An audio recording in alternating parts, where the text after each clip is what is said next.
Assalamualaikum warahmatullahi wabarakatuh. Hai guys, welcome back my YouTube channel. Kembali lagi bersama saya Puput Miau Piu. Perkenalkan, nama saya Putri Wulandari. Saya dari 10 Kuliner 2. Di sini saya akan menceritakan sedikit cerita singkat dari 3 kerajaan Hindu-Buddha yang ada di Indonesia. Yang pertama ada kerajaan Tumanegara. Yang kedua ada kerajaan Medang Kemulan. Yang ketiga ada kerajaan Sriwijaya. Sebelum kita ke next menceritakan, jangan lupa like, comment, share, dan subscribe karena itu semua gratis. Oke, kita saksikan. Sejarah singkat Kerajaan Tarumanegara atau Kerajaan Taruma adalah kerajaan tertua kedua di Nusantara setelah Kerajaan Kutai yang meninggalkan bukti arkeologi. Kerajaan ini pernah berkuasa di wilayah barat Pulau Jawa pada abad ke-5 sampai abad ke-7 Masehi.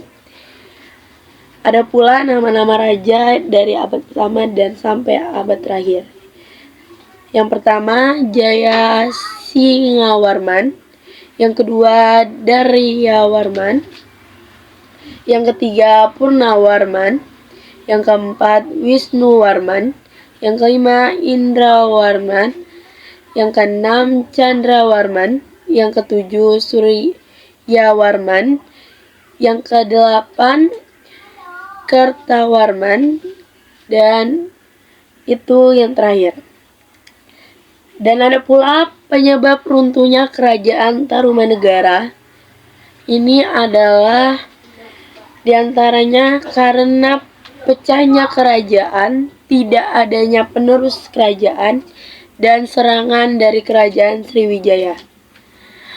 Ada pula perkembangan di bidang sosial dan ekonomi. Kehidupan sosial dalam kerajaan Tarumanegara ditandai dengan adanya 3 kelas sosial, yaitu bangsawan, rakyat biasa, dan budak. Bangsawan merupakan golongan tertinggi dalam kerajaan ini dan memiliki hak istimewa, seperti mendapatkan akses ke pendidikan dan memegang jabatan di pemerintahan. Sedangkan kehidupan ekonomi ada di bidang pertanian, peternakan, dan pelayaran. Rakyat kerajaan Tarumanegara pun memiliki aktivitas perekonomian lain seperti perburuan, pertambangan, perikanan, dan peniagaan. Mengenai kemungkinan pertanian sebagai mata pencarian didasar pada informasi yang diperoleh dari prasasti Tunggu. Peninggalan sejarah yang masih ada sampai sekarang adalah prasasti Kebon Kopi, yang dimana ditemukan di desa Ciaraton Ilir, kecamatan Cibungbulan, Kabupaten Bogor. Prasasti ini ditemukan pada awal abad 19 oleh Belanda. Prasasti Kebon Kopi juga dituliskan dalam bahasa Sanskerta dengan gambar telapak kaki gajah yang diperkirakan sebagai tunggangan Raja Purnawarman. Penemuan telapak kaki gajah inilah yang membuat prasasti Kebun Kopi juga disebut sebagai prasasti tapak gajah. Ada pula kerajaan yang kedua bernama Kerajaan Medang Kemulan, didirikan oleh Empu Sindo pada abad ke-10. Kerajaan ini diperkirakan berada di daerah Jombang, Jawa Timur. Kerajaan Medang merupakan lanjutan dari Mataram kuno di Jawa Tengah. Empu Sindo memerintahkan Medang Kemulan pada 929 Masehi hingga 949 Masehi. Dinasti Isyana kemudian menjadi pengusaha di Medang Kemulan dalam kurun waktu 1 abad. Ada pula nama raja dari abad pertama dan sampai akhir.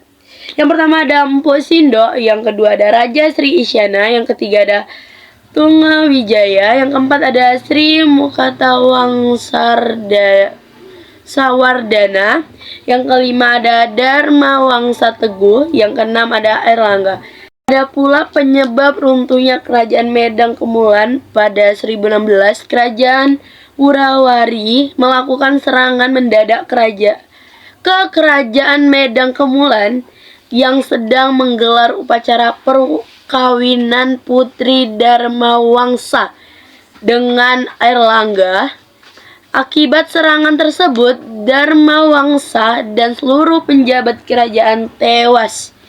Kemudian ada perkembangan dari sosial dan ekonomi kerajaan tersebut. Yang pertama ada kehidupan sosial masyarakat kerajaan Medang Kemulan sudah teratur. Struktur sosial masyarakat dibedakan berdasarkan pembagian kasta. Masyarakat hidup berdampingan secara damai walaupun mereka berbeda agama. Kemudian ada ekonomi. Keadaan ekonomi kerajaan Medang Kemulan mengandalkan sektor maritim, perdagangan dan pelayaran. Barang dagangan adalah porselen, besar, daging, dan kayu. Masa pemerintahan Pu Sindo dibangun sebuah bendungan yang berfungsi sebagai irigasi dan tempat memelihara ikan.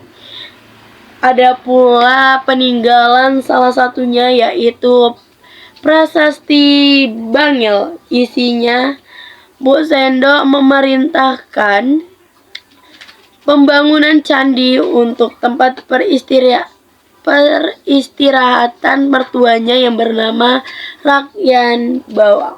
Baik, yang ketiga ada Kerajaan Sriwijaya. Kerajaan Sriwijaya adalah kerajaan bercorak Buddha yang berdiri pada abad ke-7 Masehi di Sumatera Selatan.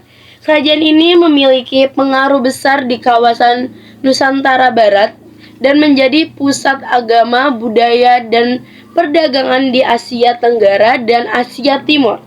Salah satu nama raja yang ada di Kerajaan Sriwijaya adalah Dharmasetu Sriwijaya. Kerajaan Sriwijaya semakin tenggelam ketika Kerajaan Singsari melangsungkan ekspedisi Pamalayu pada 1275.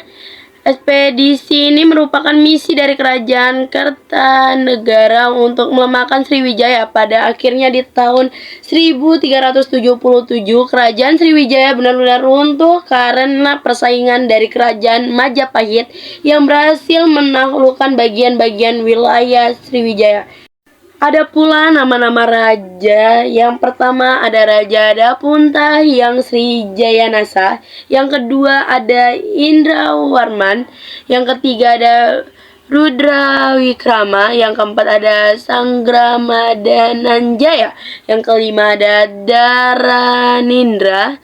Yang keenam ada Samaragrawira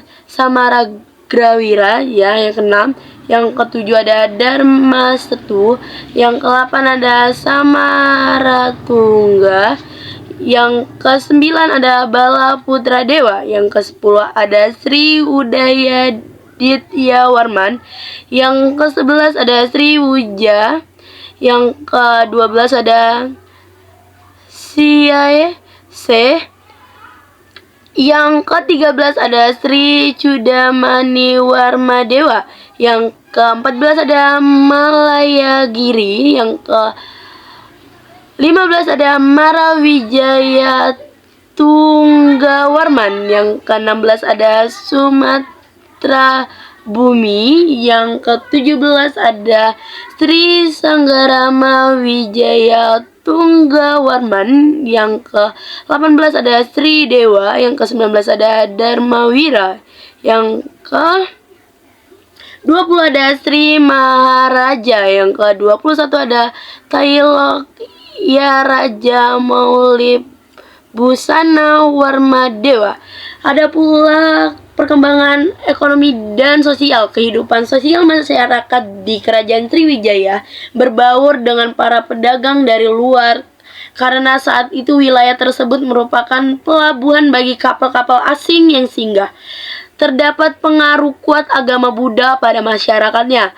Kerajaan Sriwijaya merupakan bahasa Melayu kuno yang menjadi dasar dari bahasa Melayu dan bahasa Indonesia.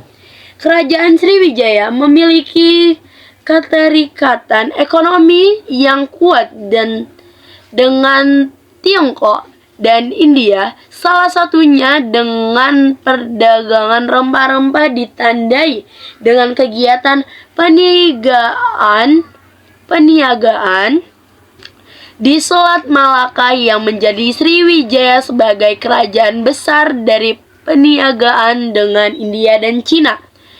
Dan ada pula salah satu peninggalan dari kerajaan Sriwijaya, yaitu Mauratakus.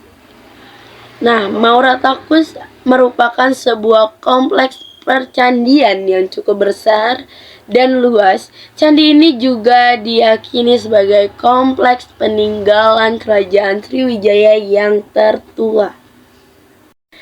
Oke, kita sampai di akhir video, yaitu dimana kita penutupan, karena cerita-cerita singkat yang saya jelaskan sudah tertara tadi.